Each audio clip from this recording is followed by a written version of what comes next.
Hi all, my name is Chris Doherty. I am the head of school as of September, and Miss Hardingham is the executive head teacher in the trust. So she still is here most days of the week, but she takes a bigger sort of role across the two schools in the trust rather than the day-to-day running of Admiral Lord Nelson School. So I thought I'd introduce myself first of all. The purpose of this is to give you an idea of the shape of Year 8. It's a really busy year, it's a really important year. Students start to make their option choices for what they study in years 9, 10, 11. It's got Year 8 camp. So I just want to explain a bit about that so you're well briefed on it and you know what to expect and how to support your child this year. So, our curriculum aims: successful learners, confident individuals and responsible citizens. So our students will learn how to learn. Nothing will be too much of a challenge for them. We want them to taste success, and that then leads on to them having that confidence in themselves and aspiration for themselves. But a secondary part of the curriculum is the personal development curriculum, and looking at views from different people, looking at their opinions, looking at what's happening in the world. And actually what we want to produce is responsible citizens for the future. So that's an embedded, really valuable part of our curriculum that is essential for preparing them for life beyond school. So we're not an exams factory, and we will spend time developing them as a person and teaching them how to look after themselves. We always show this slide, and I'll say the same as you might have heard before. All the research shows that actually the parents will have more impact on their child's outcomes at the end of the day than a school can. It's the parental support, it's your involvement, it's your encouragement. And when we talk to our most successful students, which we do weekly at the Excellence Awards and Hot Choc Friday, when we talk to them, they always talk about, we just want to make our parents feel proud. Oh, my parents aren't pushy, but I know they really care about how I do. There's nothing a child likes better than for the parents to feel proud of them. And we all felt that way, and they will as well as parents in the future. So your involvement, your engagement in school is absolutely vital to their success. So we want you to feel connected. When we talk about Admiral Lord Nelson as a school, we're always striving to do our very best. We're always looking for what could we improve on next. So I just wanted to make you aware, in the interest of keeping you connected and you know what we're tackling, there's two big areas that we are taking the school forward on this year and moving into both 2-year projects at least. And the first one of those is oracy. So we talk a lot, and there's always been a lot about literacy and the ability to read and write. There's always been a lot about numeracy and that mathematical ability. But actually, for a life skill and to help them in their development, oracy is just as important. The ability to express their thinking, their learning, their thought processes verbally, using the correct terminology, sounding really educated, it prepares them for those aspirational careers, those jobs. It gives them that confidence in themselves to speak out in a classroom and in society. So we are doing explicit training for all teachers over this coming year, so that in their teaching they're explicitly bringing into the classroom techniques to develop students' oracy. And obviously the benefits for that, for students who aren't confident, for students who don't like to put themselves forward, for students who want to say more but aren't quite sure how to say it, the benefits are, well, multifold. The second area is called restorative approaches, and this has always been a strength of the school, but we want to make it really explicit across the board. And restorative approaches is how we make everybody feel connected with the school, really welcome here. We listen to each other, we talk to each other. It's the language that we use and how we deal with things. It's always been a comment from anybody from outside coming in that says the relationships between students and the staff at Admiral Lord Nelson School are superb. Well, we want to make them even better, and we want all students feeling really connected here, both with their staff, but also within the vertical tutoring and within their classes, and actually treating each other with that respect and kindness. So restorative approaches is a structure, really, that again we're explicitly bringing in across the school. And your child may have talked to you about community circles. On a Monday morning now, we start every week in our tutor groups in 2 circles, checking how the weekend went. learning a little bit more about each other and helping to form that community and make it even stronger, because that's one of our main aims. Make them feel connected, help them feel like they belong, and help them strive to do their very best. I'm going to rattle through a few things that you already know from Year 7, but the words say it for themselves. 90% attendance, 90% sounds great, 4 weeks a year missed. Over the 5 years, it's half a year. And looking at research and looking at the evidence between attendance and achievement, if your child misses that much time, 4 weeks in a year, on average, they will achieve 1 grade lower than a child who has 97% attendance. Obviously, there's occasions when that can't be helped, but your support in getting them to school every day possible will help support them. And we have COVID still. Students may have to isolate for 10 days still if they test positive, and so we are still instructing staff, make sure the learning is on Google Classroom so that students can access it and they don't miss out on the learning if they are having to stay at home to keep everybody else safe. I'll go through them. The most important thing is that your children this year will turn into teenagers, and we all have a stereotype of a teenager in our brains.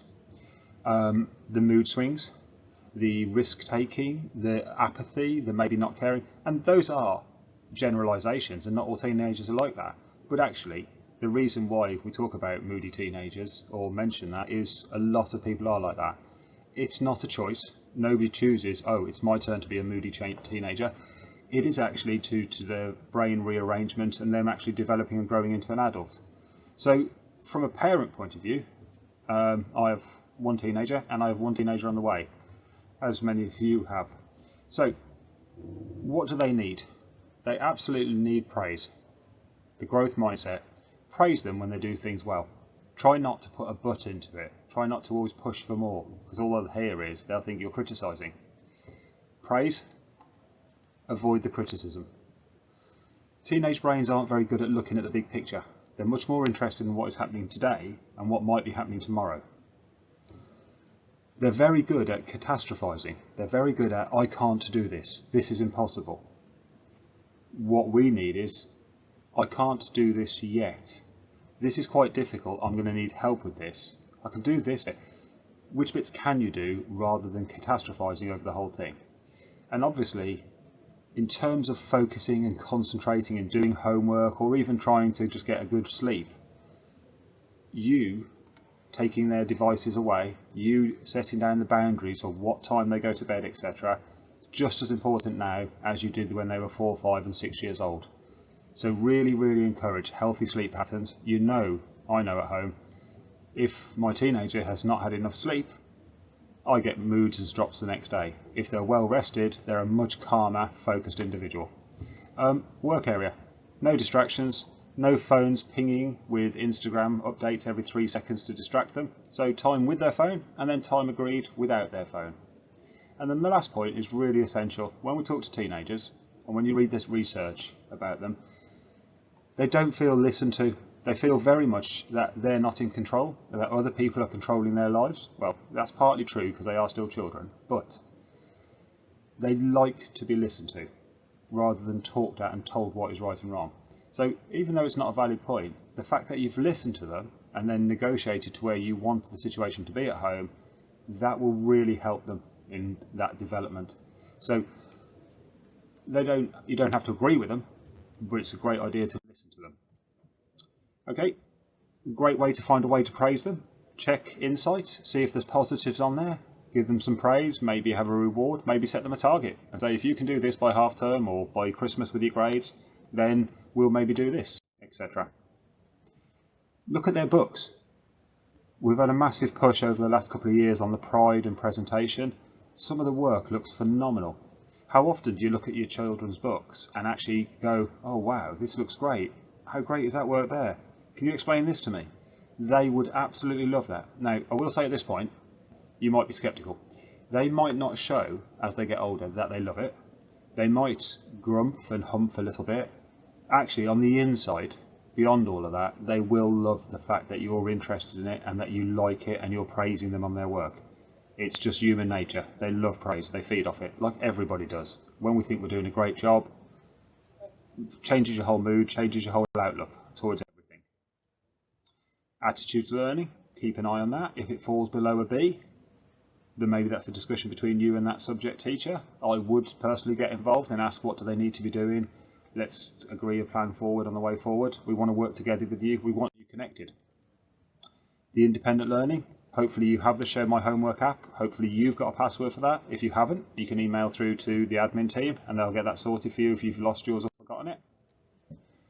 Reading, you can't succeed in any subject without a reading age. Well, you can succeed, but not at a very high level. You need a reading age of between 16 and 18 when they get to GCSE exams.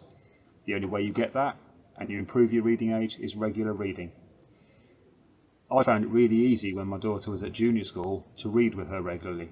But once she went to secondary school, they don't really want that anymore. But I can still make sure she puts time aside to do a little bit of regular reading, and I'm pushing that, and it's just a habit. Once they get into that habit, it's easy to keep going. It's just hard to start with, but it's worth battling on because it will help. The online safety, very much I find every year I get further and further behind with Snapchat and Instagram and the device and the online platforms they use, so worth looking into. Advice to parents, and this is all available on our website, advice to parents on how to help keep your child safe. We have been massively shocked by the report that was issued before the summer holiday about how often and what percentage of students are actually receiving indecent or semi-nude images on their phones as a matter of weekly, daily. It's all become very normalised for the children, and I think most adults will be really surprised by how often this is happening. So as teachers, as parents, as the adults, we really need to do a lot on this to keep them safe. And the best way to do it is to make sure that you're informed and checking devices. Key dates, you probably want to pause here. I'll just go through a few. So we've got Parents' Evening early in January because of the options process. And then at the curriculum evening in February, we'll explain the options process and what choices they can and can't make. And I'll give you a little bit more detail on that in a minute. Mentoring day towards the end of that process, the 3rd of March, where they can finalise choices. And then later, we've got the Year 8 exam week, and then the trip that most students leave the school in Year 11 saying it was their best experience of school and the most worthwhile thing they did. Year 8 camp, Sunday the 3rd of July. And just like last year, with less restrictions, etc., there's no reason really now, looking ahead, why that won't go ahead this year. So hopefully they're looking forward to that already and talking to other people in their tutor groups about it. So the options process, they'll be learning in their AF lessons, they'll be doing some work about different career paths, different options, different routes to go after school. And then Parents' Evening in January, the options evening in February, and then they get to make decisions. And just to give you some idea, all students will continue studying the two Englishes, mathematics, double science, a humanities, so history or geography, and they'll carry on studying a language. They will carry on doing Aspiring Futures and personal development and core PE. And then what they do is, depending upon whether they do 2 sciences or 3 sciences, etc., they have a list of subjects that they choose options from. So for example, as well as those core subjects, if they want to specialise in computing and creative media, and they love working online and that's where they see their future, then it's end of Year 8, so it's mid-Year 8 they make these choices, so that in Year 9 they're spending more of their learning time on subjects they've chosen to do. Oh, you know, on the opposite side of that, maybe they fancy psychology and sociology and they're really interested in going to into things like that in the future. Or they might be particularly creative and they could choose art and dance. So there's a whole range of different subjects we offer. All the information about that is also on our website. So again, even before we get to that options process later this year, they can be starting to look ahead. Latest news is always on the website. Quick links to get to Google Classroom and Show My Homework, all on the website. Briefing sent to you weekly, hopefully helping you to feel connected and kept involved. If we don't give you enough information, if you think we're not getting things out in time, please give us feedback, send it through, we'll read it, we'll act. And lastly, Year 8 camp. It's very tiring for staff. They give up a lot of their free time, they give up some of their weekend, and the reason we do it year after year, it's so worth it. We always get asked why. and the answer's there. In terms of their personal development for students, in terms of going out of school and working with their peers, going off on a long walk out into the New Forest, playing games constantly, a massive benefit of being away from anything electric for 3 whole nights and 4 days. It's so great for their mental health and their confidence. They all come back with amazing memories, and they share those amongst themselves and refer back to it for years and years in the future. So it's that love of the outdoors, love of adventure, and some students will be really up for that and others might be a bit hesitant about it. But what we encourage students to do at this stage is talk to people in their tutor groups and older students in the school about it, about their experience of it, and that really helps to change their mind on it. So if your child is nervous about it, encourage them to do that and talk to them about this early on in the year, because we'd absolutely love every year 8 to go. Okay, I've said a lot. Hopefully it was useful, and thank you very much for your time.